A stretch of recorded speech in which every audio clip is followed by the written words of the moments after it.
بسم الله الرحمن الرحيم، والصلاة والسلام على أشرف المرسلين سيدنا محمد وعلى آله وصحبه أجمعين. أخواتي سيداتي متابعي القناة، السلام عليكم ورحمة الله تعالى وبركاته. أرحب بكم معي في هذا الفيديو الجديد، وأتمنى أن تكونوا بألف خير وعافية إن شاء الله. اليوم جبت لكم وصفة أعطتها لي صديقتي، جربتها لأبنائها، وهي وصفة رائعة حسب ما قالت. ولأن أولادها كان عندهم دائما ضيق التنفس، خنقة في الصدر بفعل الحساسية المتكررة. والحساسية كما تعرفوا تجي خصوصا في هذا الفصل، فصل الربيع، تلقح الأزهار والطلع يبدأ يطلع في الهواء. والناس اللي عندهم حساسية ما يقدروش لهذه التغيرات. كذلك الغبار، التراب، أيضا عندنا التلوث، الأوساخ، لازم ننتبهوا لهذا الأمر إن شاء الله. وكذلك استعمال مزيلات الروائح، سواء كانت مزيل للعرق ولا مزيل لروائح الكريهة في البيت، لي ديتيرجون اللي هي السوائل والمستحضرات التي نستعملها في تنظيف الأواني، في تنظيف البيت. كلها هذه تؤدي إلى الحساسية. أيضا الوسائد لازم يتم اختيارها تكون ضد الحساسية، هكا باش نتجنبوا كل مثيرات المرض. هذا الوصفة اللي جبتها لكم هي خصوصا للكحة. والكحة باللغة العربية القحة، يقال القحة أو السعال كما يعرف. فهي تعالج السعال بشكل رائع، وتخرج هذاك البلغم الذي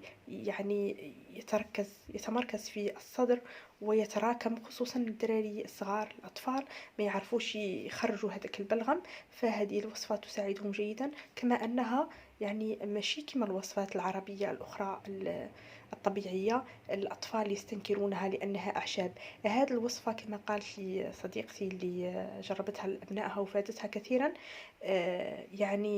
حلوة كالسكر، يتناولونها وهم يضحكون. هذه الوصفة عبارة عن البصل الأحمر. والبصل الأحمر معروف جدا في علاج عدة أمراض، هو جيد جدا و غني جدا.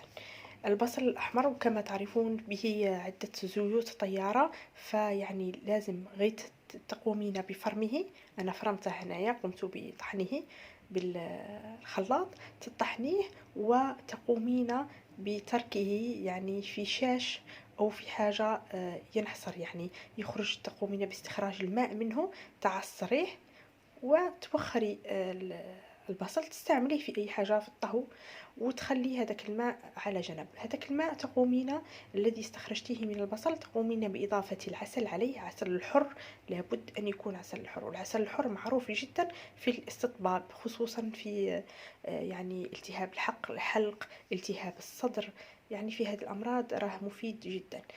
عندنا ماء البصل الأحمر وملحقة من العسل، تقومين بخلطها وتعطيها لهم على شكل شراب سيرو، وتمديها لهم متى في أي وقت تبغيه، تشوفيه باللي يتقبلوه. اعطيها لهم 3 مرات في اليوم، راه يفيدهم جيدا، وان شاء الله يشفيهم ويشفي كل المرضى. لان والله من المؤسف ان التلوث زاد، خصوصا في المدن الكبرى، حتى رجعت الحساسية مرض مزمن وعادي. كل الناس اي واحد تسأله يقول لك عندي حساسية. ومن المؤسف ان الاطفال الصغار هم اللي يضطروا كثيرا من هذا المرض، مناعتهم تولي ضعيفة، خصوصا اذا ما عطاوهم لي كورتيكويد ولي زونتيبيوتيك. وهذه الادويه تضعف مناعتهم وتعطيهم، تخليهم يوليو عندهم مقاومه للادويه كي يكبروا في السن.